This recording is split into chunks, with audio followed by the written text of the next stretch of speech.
There was no final concert, no announcement, no thank you and goodbye that made the entire hall rise to its feet, tears shimmering, everyone knowing they had just witnessed the final chapter of a legend. With Willie Nelson, the ending did not arrive as a fall. It came as a series of changes so small you only notice them when it is already too late to pretend that everything is still the same.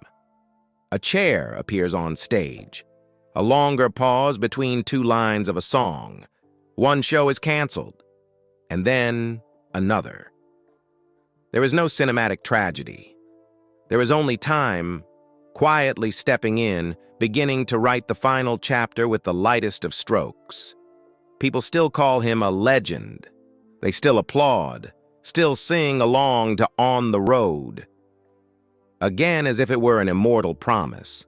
But behind that calm, that familiar smile is a question very few dare to ask out loud. What happens when a man who has lived his entire life on the road suddenly has to learn how to slow down? Because the real tragedy is not the day Willie Nelson stops singing. The real tragedy is the moment he is still standing there, still holding his guitar trigger, yet already understands, deep inside, that he has become the last remaining witness of an era, and that there is no one left who can walk this stretch of the road with him anymore. So if you clicked on this story expecting to wait for the ending, you may be disappointed, because this is not a story about a single moment of closure. This is the story of a legend fading, fully aware, inch by inch. And it is precisely that quietness that makes it hard to breathe. And the biggest question of all is this: when the stage lights go out, what remains in the room? And for that very reason, many people believe the question raised earlier is unnecessary, because for decades, Willie Nelson has existed as something taken for granted. Not loud, not theatrical, just a man with an old guitar, a bandana, and a voice slow enough that time itself seems to follow his lead. People grew used to Willie always being there, on the road, on the stage, in songs that drift through the night, or on long drives with no destination. His music never needed to impress. It stayed. Like an old friend who never has to explain why they feel familiar.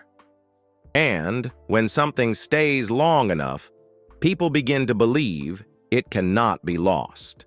That Willie Nelson is the kind of figure who will simply go on, year after year, the same smile, the same rhythm, the same lines that make an entire hall sing in unison without ever glancing at the lyrics. But that belief rests on a fragile illusion. Not because Willie did not change, but because he changed too slowly. So slowly that audiences never realized they were witnessing something different, until it had already been there for some time. And then, amid the familiar applause, a small detail appears.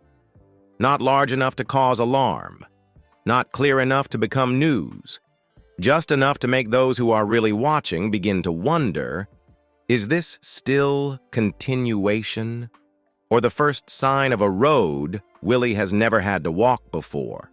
At first, no one thought it was anything to worry about, because with Willie Nelson, a change of pace had always been considered normal.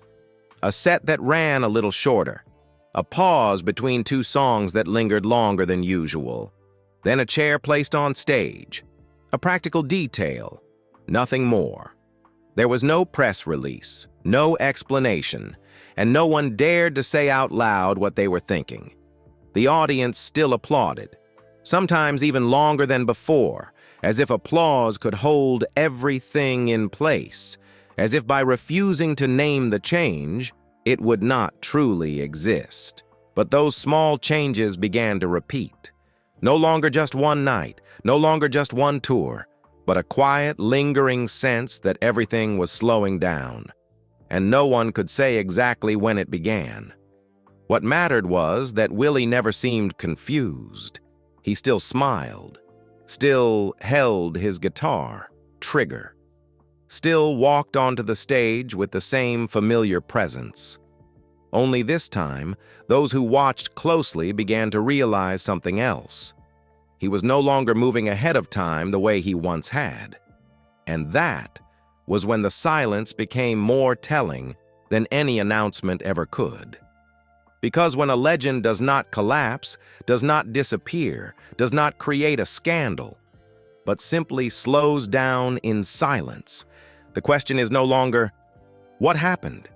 It becomes, when did this continuation stop feeling like the continuation we once knew? There is a kind of tragedy that makes no sound. It does not explode. It does not collapse. It does not give you a clear moment to say everything changed from here.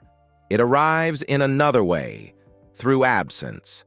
And for Willie Nelson, that absence is not only about familiar faces growing old and passing away. It is about an entire generation quietly leaving the room, one by one, until one day you look around and realize the sound is still there, but the air has changed.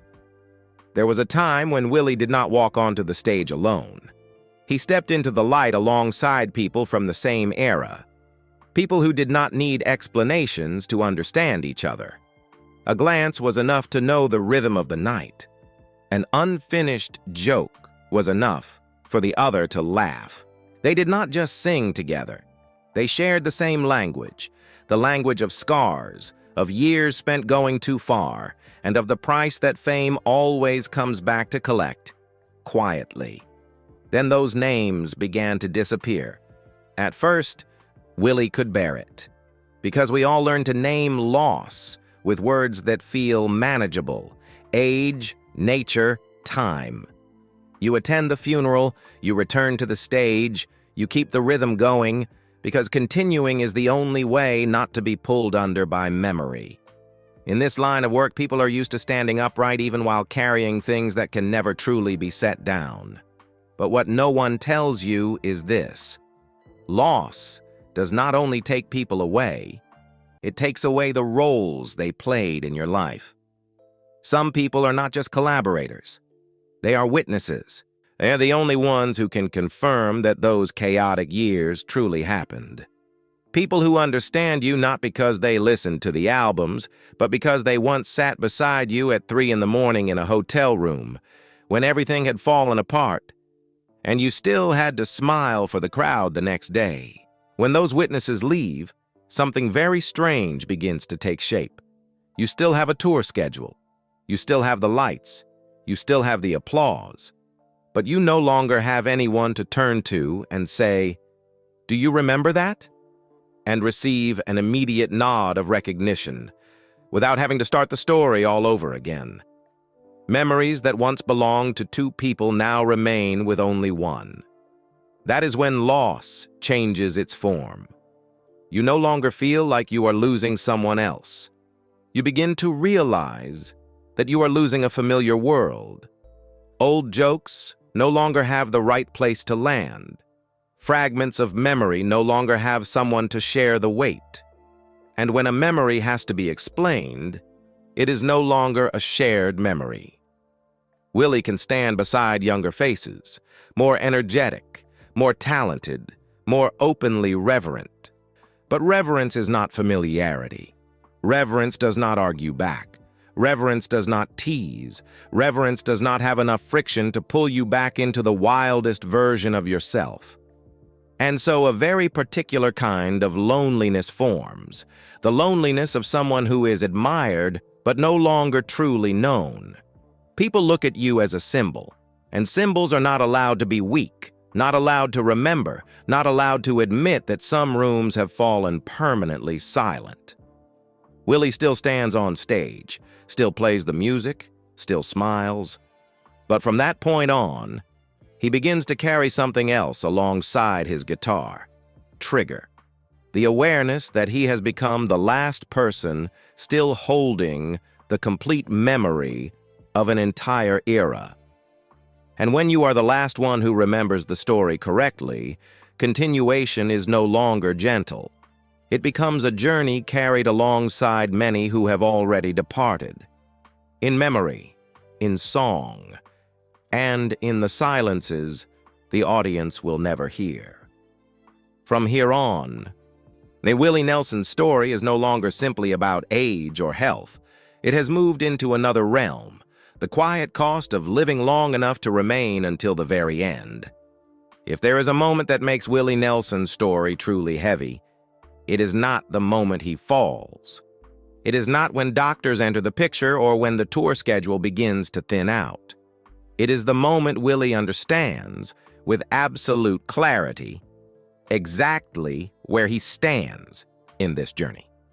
No confusion, no denial, no comforting lies told to himself. He does not enter this phase blindly, he enters it awake. Willie knows he can still stand on stage, still sing, still play, still receive applause longer than ever before. But he also knows something else, quieter than all of that. Every act of continuation now comes with conditions. There are nights when stepping onto the stage is no longer an instinct. It is a decision, a silent calculation between I can and I should. The body begins to speak in a different language. I'd no longer the kind of fatigue that adrenaline can overpower, but signals that refuse to be ignored. Shorter breaths, diminished endurance, limits he never had to negotiate before. And it is that negotiation that makes everything heavy. Not pain, not fear, but the awareness that each time he steps on stage, he is spending a portion of energy that may never be fully returned. Once, exhaustion was simply part of the thrill. A long night, a cross-state drive, one show bleeding into the next, and the body always kept up. Now, fatigue is no longer something you laugh off. It becomes a boundary that must be respected. And Willie understands this long before many people are ready to admit it. Fans often say, he's still going, but they do not see the rest of the story. He is still going, but every step is measured, not to preserve an image, but to preserve himself. This is where the real tragedy appears. Quiet, undramatic. The tragedy of seeing the ending from a distance, close enough to recognize its shape, and yet still being here, still having to walk toward it one careful step at a time. Willie does not run from this truth. He does not turn it into a media narrative. He simply adjusts his rhythm quietly, like someone who has walked the same road for too long and knows that from here on, every step must be placed with greater care. From this moment forward, Willie Nelson's career is no longer guided by the question, how much more can I do? But by something deeper. How do I continue without betraying my own limits? And when a man whose entire life has been defined by movement begins learning how to live within boundaries, that is not a collapse. It is a fundamental shift, silent, irreversible, and heavy enough to require no further explanation. From here on, everything continues, but no longer by momentum, by awareness. There was a time when Willie Nelson's body was almost invisible. It was there, serving the music, the long nights on stage, the back-to-back drives that never seemed to require rest. Pain would come, but it never stayed. Fatigue would appear, only to be left behind by one more song, one more round of applause. Then there came a moment when the body refused to remain backstage. It began to speak, not through cries, but through small interruptions, shorter breaths between lines, a set that had to be trimmed, a night that required sitting down instead of standing through the entire show. Tour schedules adjusted, not for creative reasons, but because of limits. None of it looked like a catastrophe. There was no collapse on stage, no fall that made the world hold its breath. Only new boundaries appearing and refusing to disappear. Yet the hardest part was not the pain. It was the daily negotiation with himself. Can I still do it tonight?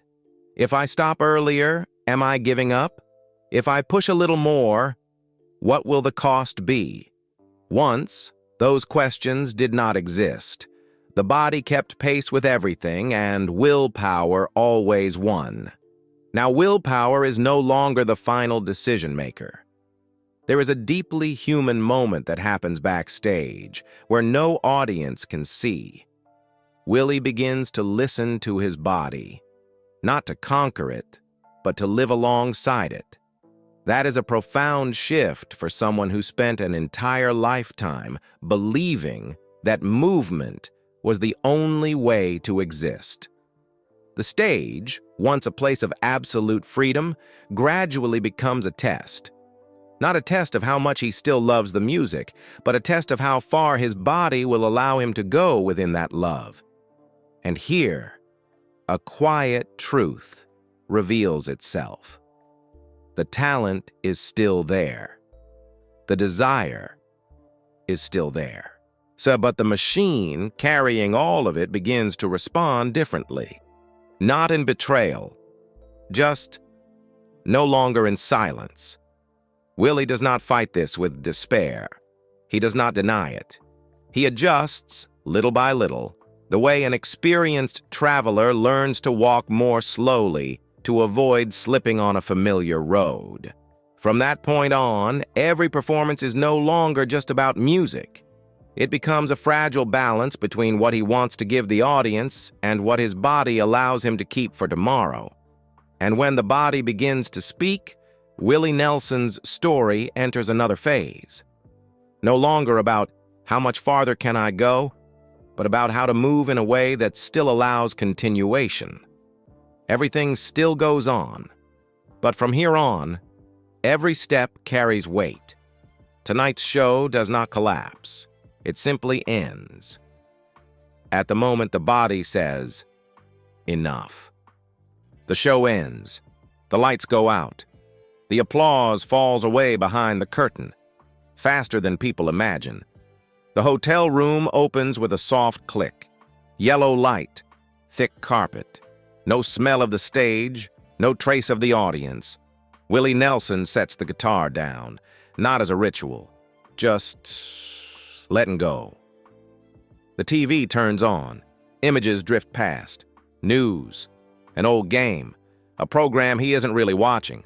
The sound exists only so the room doesn't feel too quiet. Nothing more. The chair in the corner stays where it is.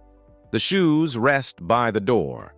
A jacket hangs over the back of a chair as if its owner will return at any moment, though everyone knows there is nothing left to do tonight. There is no audience here, no schedule, no questions waiting for answers. Only the stillness that arrives very quickly after everything has just ended. The music has done its job. The stage has kept him occupied, but it does not follow him back to the room. When the silence lasts long enough, memories begin to surface. Out of order. An old face. A sentence once left unfinished. A show that he would only realize later was the last one with someone. There is no need to analyze. No need to name the feeling. These moments come and go on their own, leaving behind a steady weight, like the rhythm of breathing in a closed room. Willie does not try to push it away. He stays still. Lets the TV keep running. Lets time pass without asking anything of it. This is where the story lives. Not on the stage, not in the lights, but in the final minutes of a long day, when everything is done, and there is nothing left to perform. The silence here is not dramatic. It simply remains. And in that moment, one very simple truth becomes clear. The stage can give you a complete night, but night always ends alone. After the silence of the hotel room, something gradually becomes clear, not through thought, but through feeling. Willie Nelson no longer tries to fill the emptiness. He doesn't turn the TV up louder. He doesn't look for a phone call to stretch the night. He doesn't convince himself that everything will somehow return to the way it was. He lets the quiet remain. And in that space, a new boundary emerges, very different from the body's limits. Not a boundary of endurance, but a boundary of meaning. Letting go here does not mean stopping because you can't go on. Letting go means no longer having to prove anything, no longer needing each performance to serve as an affirmation, no longer needing every appearance to answer someone else's anxiety, no longer chasing a pace that no longer belongs to you. Willie does not call this giving up. He has never walked away from music. He has only changed the way he lives with it. Once, music pulled him out of silence. Now, music allows him to remain in silence without fear. Some things, when held onto by sheer will, turn into burdens. But when released at the right moment, they become a form of respect for yourself and for everything that has already passed. Willie begins to choose more carefully, not because he is weaker, but because he no longer wants to waste energy on what is unnecessary. Choosing which days to appear, choosing which places are worth stepping onto a stage, choosing when to rest, without explanation, without justification. And within that choosing, there is a different kind of calm. Not the calm of someone who is finished, but the calm of someone who is no longer running from time. Letting go, in this sense, does not close the story. It simply makes the story lighter, so that when he steps out again, whether onto a stage or into everyday life, Willie no longer carries the need to win, to outpace, to keep up. Only one thing remains clearly intact. He is still here, but moving at the pace that allows him to remain the longest. And from that act of letting go, the story can finally move toward its closing. Not with noise, not with declarations, but with an echo lingering just long enough for us to realize. Sometimes, the greatest strength is knowing exactly where to stop. There is no moment you can point to and call the last. No period large enough to close the story of Willie Nelson. Because there are lives that do not end with disappearance, but with the gradual release of the need for control. Willie does not stand guard over his legacy. He does not need to remind anyone. The songs have already found their own paths, into quiet, windless afternoons, long drives, late-night kitchens, where someone needs a voice to keep them company. The music does not wait for him on stage. It lives inside other people's moments, when a single lyric suddenly becomes comfort, when an old melody is enough to help someone stand firm for one more day. The road may grow quieter, but meaning does not. And there is a rare kind of calm here, the calm that comes when you know you have given enough that you no longer need to be present for everything to continue, no need to prove anything, no need for a goodbye. And that is why the idea of a tragic ending never truly fits. This story contains loss, limits, and silences heavy as stone, but it does not contain incompleteness. Only a person who has gone far enough to understand this. When you let go at the right moment, what remains will know how to stand on its own. The music keeps moving forward, without lights, without applause. And somewhere, in a very private moment of someone's life, an old song begins to play again, slow enough, honest enough, to remind us that some legends do not end in a climax. They remain in a deeply human way. If this story leaves you with a moment of silence, hold on to it a little longer, then share how it made you feel. Don't forget to like and subscribe to follow more stories like this. Goodbye, and see you again in the next video.